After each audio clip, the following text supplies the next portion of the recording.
só assim umas pinceladas, está bem, para nós termos umas bases, e vamos se calhar deixar as questões para o fim, porque senão eu depois não chego à parte do mindfulness. Também é preciso. Ok?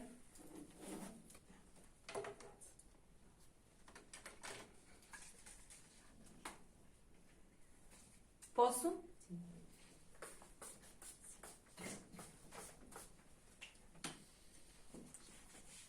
Eu não sei bem porque é que eu estou a apagar, porque agora vai levar tempo a secar e acho que não vou conseguir escrever no quadro, mas pronto. Ok, vamos lá ver se eu depois.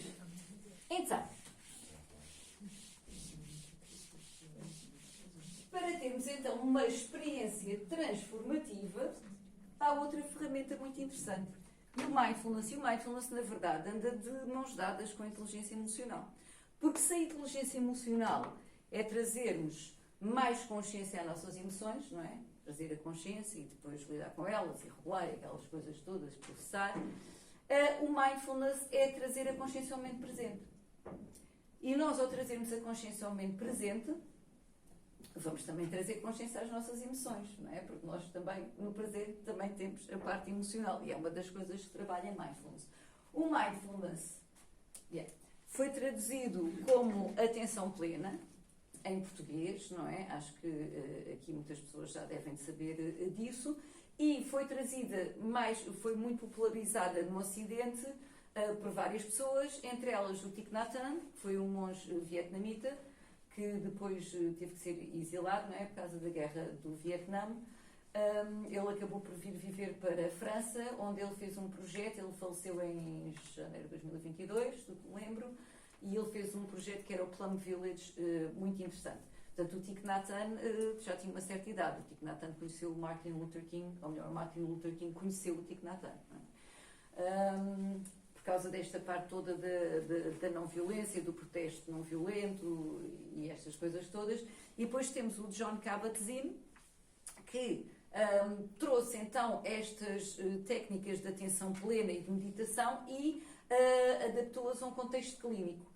E fez, no fim dos anos 70, numa clínica, o Mindfulness-Based Stress Reduction.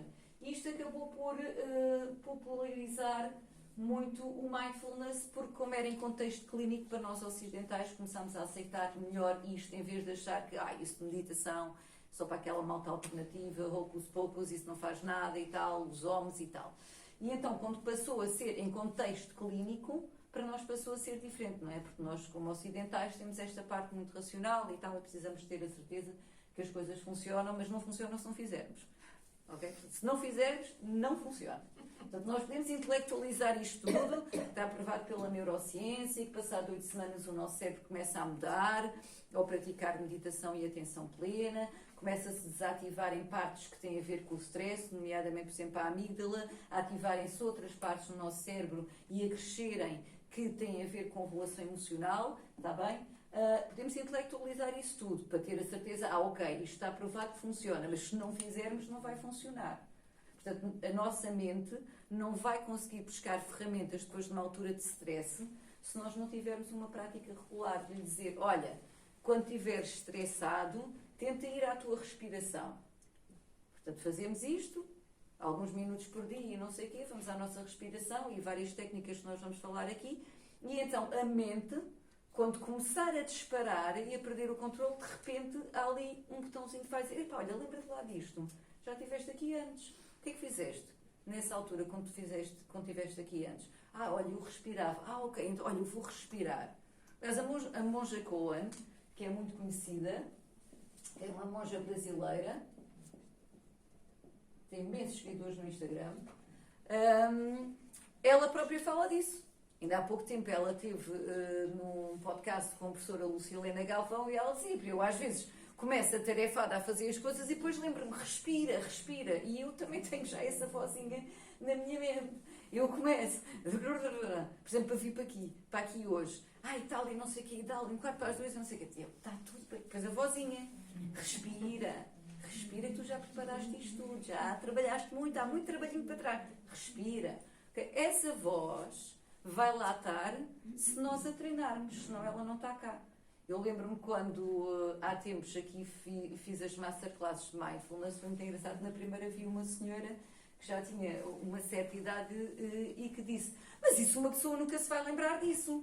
Por exemplo, um cirurgião e não sei o quê, que vai estar muito estressado, o que era, já não lembro como é que era a história do cirurgião, que vai muito estressado para uma operação, alguma vez ele se vai lembrar de fazer disso? E eu respondi: olha, a primeira coisa era que não queria ser operada por esse cirurgião, isso era já a primeira coisa, não é?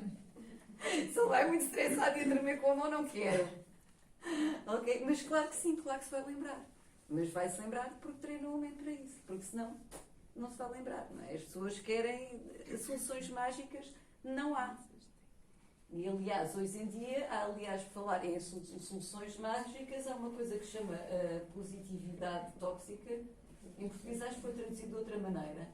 Mas a positividade tóxica é precisamente nós não querermos sentir emoções negativas. Ou alguém está mal ao pé de nós e deixa isso e tal, isso não é assim tão mau e tal. É o que se chama a positividade tóxica, porque nós, quando começamos a trazer então a atenção plena à nossa vida, que é trazer presença à nossa vida e consciência à nossa vida, como diz a Tara Brach, também é muito conhecida dentro deste meio, eu vou aqui escrever nomes, está bem?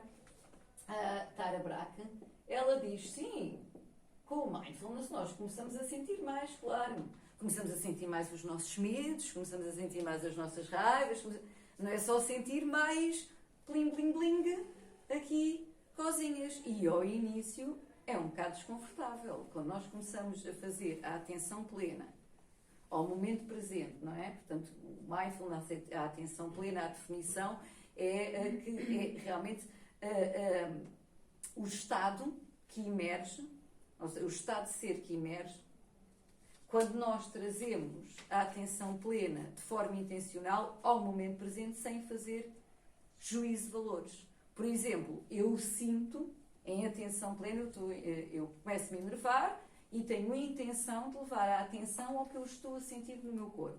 Okay? Em atenção plena, mindfulness. E não faço juízo de valores. Estou nervosa e não sei o que, vou fazer uma apresentação. Não é o meu caso, mas pronto, vamos expor. Porque é um dos grandes medos do ser humano, é falhar em público, fazer figura de parvo e não sei o que, maneira de falar em público é uma coisa que as pessoas não gostam. E então, eu tenho medo, não sei o quê. Ok, está tudo bem. Eu sinto, eu aceito. Eu entrei em ansiedade porque aquela pessoa me disse não sei o quê. Tudo bem, eu vou aceitar. Aceitar não quer dizer que se gosta. É porque as pessoas confundem às vezes aceitação com... Não. É aceitar a experiência tal e como ela está. A desenrolar naquele momento. E depois, como é evidente, podemos atuar sobre a situação. Não é? Atuar, responder, em vez de reagir. E é isso que nós vamos aprendendo, então, com estas aptidões de inteligência emocional. Então, mais coisas a nível de mindfulness. Portanto, já falámos mais ou menos das origens, quem é que trouxe para cá, mais ou menos a definição. Eu acho que uma forma simples, é isso que eu disse logo ao início, é vivermos em atenção plena, é trazer mais presença à nossa vida. Pronto. Depois, dados estatísticos que impactam a mente. Portanto, as pessoas que vêm aqui de novo, que não ouviram estes dados estatísticos, vão ouvir agora. Isto vai impactar a vossa mente, então como vai entrar aqui melhor? Temos cerca de 60 mil a 90 mil pensamentos por dia. Cerca de 95% são iguais ao do dia anterior. O que quer dizer que normalmente nós, a nível de pensamentos e de emoções, não sei o quê, estamos numa rodinha de hamster. Vivemos segundo um padrão, não é? Segundo padrões que temos aqui, segundo um programa. Então, trazer a atenção plena ao que nós estamos a sentir, aos nossos pensamentos, porque os pensamentos são necessários para criar, para organizar, para planear, para inovar, para isto tudo, não é? São necessários, mas são aqueles 5% novos. Os outros 95%, alguns deles são necessários e outros, muitos deles, não são necessários e não estão cá para nos ajudar. Portanto, se nós começarmos a trazer a atenção plena, inclui não só às sensações do nosso corpo, à respiração, à qualidade dos nossos pensamentos, às nossas emoções, ao modo como falamos com as outras pessoas, ao modo como caminhamos, ao modo como comemos, não é? Portanto, como é que nós, então, trazemos a atenção plena ao nosso dia-a-dia? E então aí temos uma série de atalhos, que é ótimo e que nós vamos treinando ao longo destas sessões. Então, os atalhos dentro do mindfulness, os atalhos ao momento presente, chama-se âncoras. Está bem? Portanto, se vocês ouvirem de falar de âncoras, mindfulness já sabem o que é. É como é que eu me ligo ao momento presente. Então, vamos lá, meninas. Respiração. Porquê? Porque, pronto, na altura em que parámos de respirar, olha, já não vale a pena fazer atenção plena. Ou se calhar fazemos, mas com outras âncoras. Portanto, respiração. Estamos sempre a respirar, é uma ótima ligação ao momento presente. Ok, mais. Sensações no corpo. Sensações no corpo. Ok, novamente, o corpo só está num tempo, que é no momento presente. E as nossas emoções traduzem-se como sensações no nosso corpo. Quando nós começarmos a ir ao corpo, há pessoas que não podem ir ao corpo ao início, se têm traumas, é difícil de ir ao corpo, por exemplo, trabalhar emoções como o medo. Porque aquilo é muito forte e muito intenso. E aí temos que utilizar outro tipo de técnicas, o pendular, vou ao corpo, mas depois faço qualquer coisa que eu gosto para nós estarmos confortáveis. Dentro das sensações no corpo, uma coisa que eu costumo esquecer é os nossos pontos de contacto, que é um modo ótimo de enraizar. O que é que são os pontos de contacto? Se estivermos de pé, são os pés. Se estivermos sentados, é o nosso rabinho e os pés. As costas, tudo. Ou seja, pontos, se estamos deitados, o nosso corpo, o peso do nosso corpo no colchão, seja onde for, onde estivermos deitados, ou pode ser no chão, pode ser no campo, seja onde for. Portanto, os pontos de contacto também é uma coisa, como o tato também é uma coisa forte, também é uma coisa que nos traz ao momento presente, está bem? Portanto, sentir que estamos sempre apoiados. Há pessoas que não conseguem ir à respiração ao início. Porque há pessoas que se sofrem de episódios de pânico e como o pânico, por vezes, pode estar associado realmente a uma dificuldade respiratória, então têm dificuldade. Isso aconteceu-me a mim. Ao início, eu não consegui ir à respiração, porque à respiração começaram a vir aquelas ideias todas, não é? O cérebro vai buscar outras situações, outras memórias. Então eu ao início não consegui ir à respiração. Agora, claro que, desculpe, que a respiração dá muito jeito mesmo. Portanto, respiração, sensações no corpo, são tudo atalhos. Portanto, estamos a fazer uma caminhada, estamos distraídos.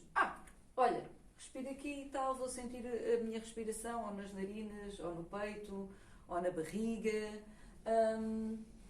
Vou a caminhar e vou dispersa, não sei o quê. Começo a sentir os meus pés no chão. Estão a perceber a ideia da ligação ao momento presente? Mais. Quebra da rotina. Ok. Isto é uma coisa engraçada, mas que também ajuda o nosso cérebro a estar em atenção plena no momento presente. É quebrarmos a nossa rotina e fazer as coisas de um modo diferente. Porque o cérebro então vai começar estar noutras partes que não são aquelas partes que estão automatizadas, está bem? Portanto, se nós quebrarmos a rotina, e então inclui, por exemplo, ir para o trabalho ou para a escola por um caminho diferente cada semana, comer com a mão esquerda, aspirar com a mão esquerda, que é o que eu faço, escovar os dentes com a mão esquerda, sair da cama por outro lado. Estão a perceber? Quebrar rotinas. Quebrar rotinas obriga o vosso cérebro a estar atento àquilo. Se vocês neste momento fossem para o meio de uma savana em África, iam estar em atenção plena. Ia ser assim, tchum, ok? Atenção plena. E é mais do que parar a rotina. É uma questão de sobrevivência. Como o outro dizia, já não lembro onde é que eu ouvi isto num comentário qualquer, é que nós temos uma vida demasiado confortável. E como é tão confortável, nós podemos ir andar no meio da rua com um smartphone, a atravessar uma estrada e nem sequer olhar, como eu já vi muitas pessoas, está bem? E ainda assim nos sentirmos seguros. O que é incrível, porque não devíamos sentir seguros com o smartphone a atravessar uma estrada. Não é? Mas isso aí é uma inconsciência mesmo. É mesmo uma inconsciência. Pois, mas aquela pessoa sente segura. Não é? E depois, no nosso dia-a-dia, também nos sentimos tão seguros que não temos que olhar para nada. Aliás, é assim, às vezes que nós tropeçamos e fazemos coisas, é por essa distração. Eu uso óculos, vocês não imaginam quantas vezes por dia é que eu tenho que andar à procura destes óculos. E depois lá vem a vozinha, era porque não estavas em atenção plena. Ok? E não estavas a fazer aquilo. Então agora às vezes se eu pouso para já, estão quase sempre aqui na cabeça. Porque as correntes para mim não funcionam.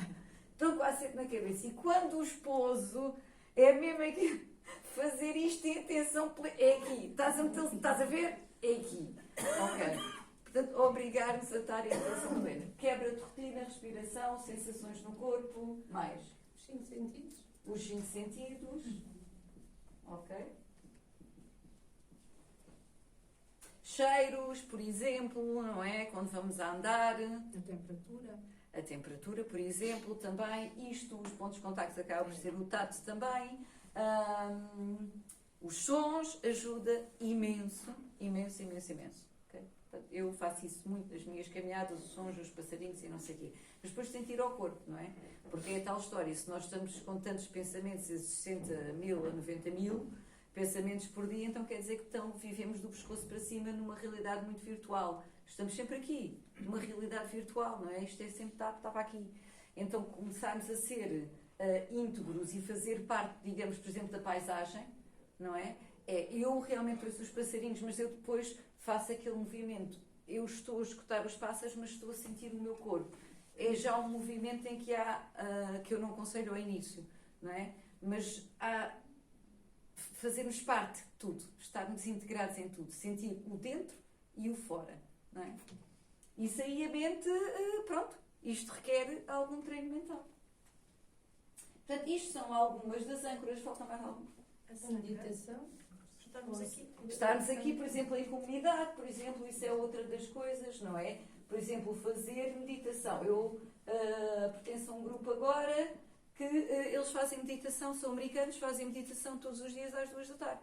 Todos os dias às 2 da tarde. Eu, quando posso, porque está integrado, pronto, dentro de um curso, não sei o quê, mas eu, quando posso, vou lá. Então é muito engraçado, porque há pessoas americanas, há pessoas belgas e não sei o quê. E porquê é que eu vou lá? Eu vou lá porque eu ali estou sentadinha com eles. É só um quarto de hora, não é? Mas a comunidade, que nós podemos chamar de sanga é quando é uma comunidade, digamos, que se encontra para discutir uma tertúlia espiritual, pronto, digamos que é uma sanga. Então, isso ajuda-nos, não é? Uma coisa é, por exemplo, nós chegarmos a casa e queremos meditar e estar em atenção plena na nossa respiração durante 15 minutos e estamos sozinhos e depois já. Se nós estivermos com outras pessoas, isso é uma âncora, também nos puxa ao momento presente, não é? Não é por acaso que quando uma pessoa, por exemplo, às vezes que fui aos Vipassanas, ao retiro Vipassanas, nós éramos 80 e tal pessoas numa sala de meditação. 80 e tal pessoas. Isso cria uma certa energia, uma certa âncora. Está ali. Se ouvimos alguém a chorar e não sei o quê, pronto, nós continuamos ali, concentrados. E, aliás, dizia-nos precisamente isso. Se vocês ouvirem alguém a chorar ou outro a berrar, encarem isso como um desafio ao vosso foco e à vossa concentração. Porque a vida é isso. Não é? A vida não é só o retiro em que estamos numa sala todos.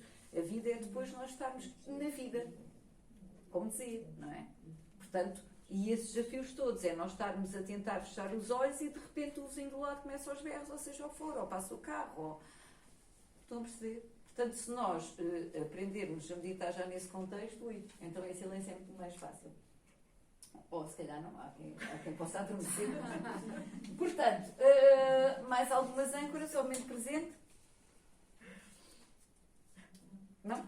Eu também acho que não me estou a lembrar de mais nenhumas. Agora, uma coisa que eu até agora não falei aqui nas nossas sessões, posso apagar isto?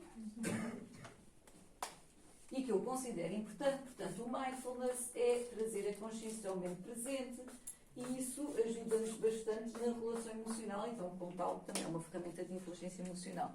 Mas ajuda muito mais, não é? Portanto, é uma jornada, claro, como é evidente tudo isto, cada pessoa vai sentir a jornada a sua forma individual, mas acaba por ser uma jornada de crescimento pessoal.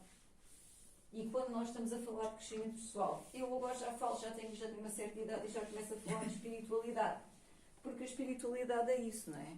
É nós estarmos mais conectados connosco e com o exterior, com uma conexão com algo que é maior a nós. Portanto, isto começa com uma jornada assim mais só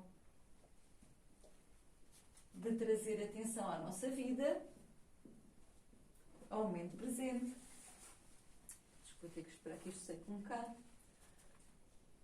Mas a Tara Brach, que eu já escrevi ali o nome dela, que é uma psicóloga clínica e professora de meditação há 50 anos e que é uma pessoa que eu considero qualquer toque dela, qualquer palestra dela é qualquer coisa de extraordinário.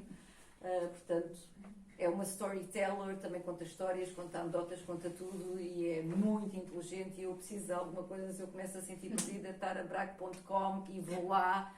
Está em inglês a maioria das coisas, mas eu vou lá e é ela que me consegue... Por exemplo, para mim, a Tara Brach é uma âncora ao momento presente, não é? Ela é uma professora de Mindfulness. Então, o que é que ela diz? Ela diz que o Mindfulness, na verdade, tem duas asas. E as duas asas do Mindfulness é, por um lado, a compaixão, a bondade e a presença. E ela diz que uma necessita da outra. Porque nós trazemos só a presença à nossa vida, sem a parte da bondade e a compaixão, pode tornar isto uma coisa muito fria. E só a parte da bondade e da compaixão, está bem? Sem a presença, pode-nos desenraizar e simplesmente tirar-nos da perspectiva certa. Não sei se me estou a fazer explicar, se vocês conseguem perceber o ponto de vista dela. Ela não está aqui para se explicar, de maneira que estou aqui eu a ser o porta-voz dela. De maneira que eu acho que isto é uma definição muito interessante do Mindfulness. Coração presente. Ou seja, a presença e a bondade. E eu tive uma imensa sorte que a minha mentora é uma pessoa assim, muito bondosa, mas também é uma pessoa super assertiva. Novamente, não confundir as coisas, não é? Ela não tem nada de compaixão idiota. Ela é uma pessoa super assertiva, mas super bondosa. Ela consegue meter as pessoas no lugar de uma forma bondosa, que é o que ela diz. Se estas coisas fazem-se todas com bondade.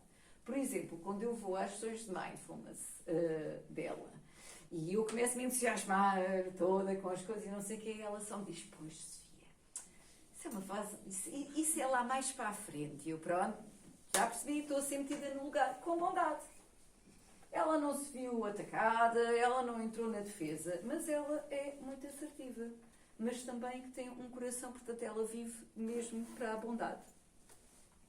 Eu considero isso muito interessante, porque, infelizmente, a espiritualidade, ou mindfulness, ou meditação e não sei o quê, pode ser usada também por pessoas com comportamentos narcisistas para conseguir manipular as outras pessoas. Pronto. E a Tara Brach fala disso no livro dela, por exemplo, na Aceitação Radical, e várias vezes disso nas palestras dela. Porque ela, com 20 e tal anos, foi por um ashram, e onde ela viveu bastantes anos, até que ela ficou grávida, mas perdeu a criança, e o encarrega, eu não chamaria de guru, de um ashram, não sei bem como é que, o chefe espiritual, digamos, do ashram, viu-se, se calhar, ameaçado, devido à exigência das meditações e não sei o que, daquela vida, e então o que ele decidiu foi acusá-lo, à frente de toda a gente. Portanto, a Tara Brach conta isto, eu posso estar a contar, não foi ela que me contou pessoalmente, está no livro publicado, e à frente de toda a gente da comunidade começou a dizer que ela é que era a culpada. E a ambição dela, e ela era muito ambiciosa e não sei o quê, e que trabalhava muitas horas, ou que meditava muitas horas, e que a culpada era ela, de ter perdido a criança.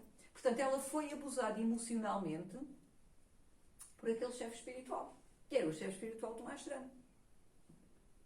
Portanto, se nós não temos realmente a parte da bondade, é isto que pode acontecer. É que a pessoa pode ter um discurso de mindfulness, pode praticar muita meditação, pode seja o que for, mas é o chamado pseudo-healing. E o pseudo-healing é a pseudo-cura. São pessoas que podem andar nisto tudo, mas continuam com a sua atitude, entitlement, que é uma palavra que dificilmente é traduzida em português. Entitled é uma palavra muito utilizada neste campo de pessoas com comportamentos narcisistas, são pessoas que podem fazer isso tudo, mas elas continuam a achar que elas são superiores às outras pessoas, elas manipulam as outras pessoas para as necessidades, para satisfazer as necessidades delas, portanto é a tal coisa, pode ter tudo se quiser, pode ter o mindfulness se quiser, mas se não há parte do coração, falta ali qualquer coisa. Não é? Isto transforma-se numa coisa muito fria e então eu só estou a fazer isto, sim, para relaxar. E está tudo bem, nós podemos fazer isto só para relaxar. Agora, a experiência vai se transformar, vai ser muito mais transformativa se nós conseguirmos trazer as duas asas, que é a bondade. E então aí vai haver um crescimento quântico. Não vai haver só uma redução do stress e aqueles benefícios que nós temos, da inteligência emocional, relacionamentos mais saudáveis, mas vai haver um crescimento pessoal. Estão a perceber? Por isso eu gosto muito desta definição muito simples do mindfulness. Mindfulness é o coração presente. Eu estou a ver que aqui, por exemplo, há pessoas de várias idades, está bem? Então, as mais novinhas, se agarrarem nisto, agora, a vossa vida vai fluir. A vossa vida vai fluir. Ok? Porque vocês vão ter desafios. A vida vai-vos lançar desafios, mas o que vai acontecer é que há uma coisa que se chama a janela da tolerância, ok? Foi desenvolvida, pronto, da tolerância, vou ver se consigo escrever até ao fim, pelo psiquiatra e neurocientista Dan Siegel. Então, que a janela de tolerância é a janela dentro da qual o nosso sistema nervoso consegue se autorregular. Ou seja, a vida manda-nos para ali stress para cima e nós conseguimos dar resposta. Ou seja, nós sentimos ansiosos sim, mas não temos uma crise de pânico. Ok? Não entramos em hipoativação do sistema nervoso. E por outro lado, não entramos em hipoativação do sistema nervoso, ou seja, hiperativação, portanto é quando é demais, não é?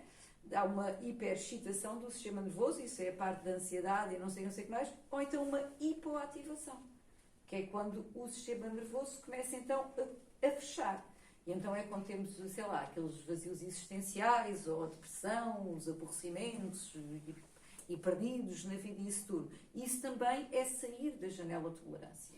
Então, se nós formos ver, o Dalai Lama deve ter uma janela que aquilo é não é? Uma janela de tolerância espetacular, aquele homem.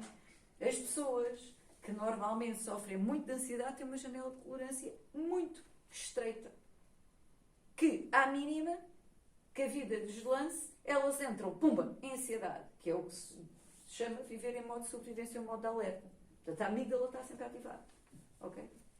Ou à mínima que não estão no doing mode, sempre a fazer, e param um minuto e entram no modo ser, não aguentam.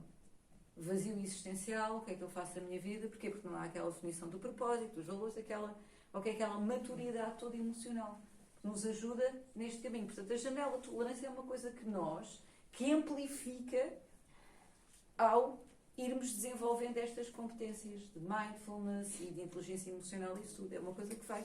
E então, se a nossa janela fica maior, a paisagem é muito mais bonita. Okay? A paisagem é muito mais bonita. Eu lembro-me de uma altura da minha vida que eu acordava e já a minha amígdala disparava e eu ficava com um aperto aqui no pescoço, portanto, a amígdala do cérebro, eu ficava com aquele aperto no pescoço dos nervos e eu andei assim durante 2 anos. Eu abria os olhos e aquilo vinha. Portanto, isto é o que se chama viver em modo de sobrevivência. Portanto, o sistema nervoso simpático sempre ativado. Isto acontece às pessoas que sofrem de stress crónico.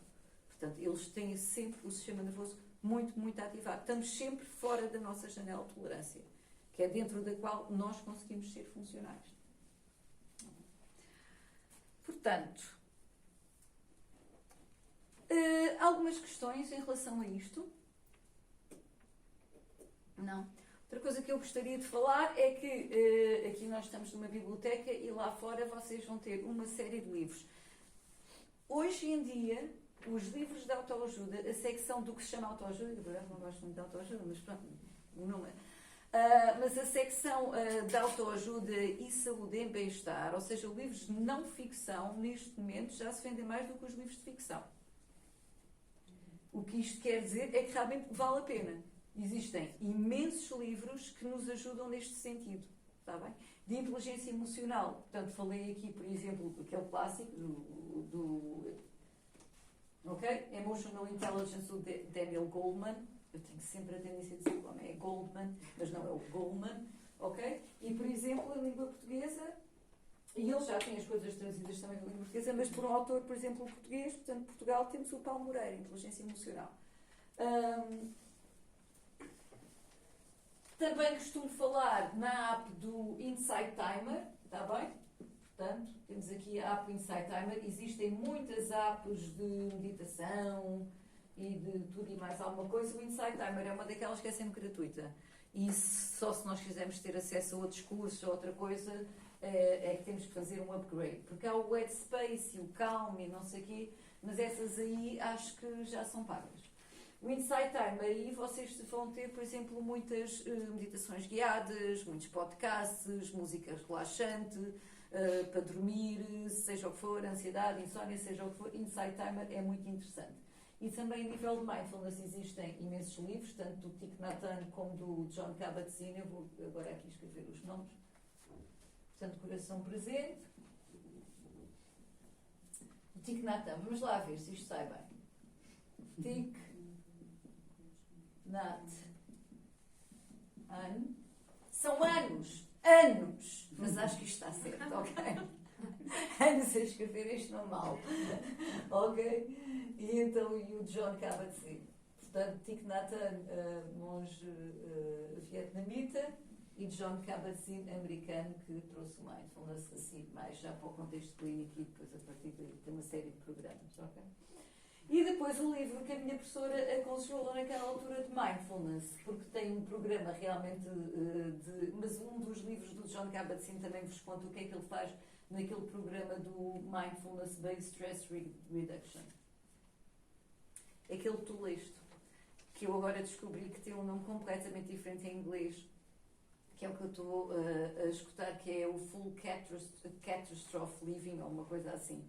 Então, eles em português mudaram o nome para um nome mais soft. E então, a minha mentora, o que aconselhou logo foi Mindfulness do Mark Williams, que é aquele que tem um novelo lá. Este é muito simples, tem uma série de técnicas e práticas lá e estas coisas todas.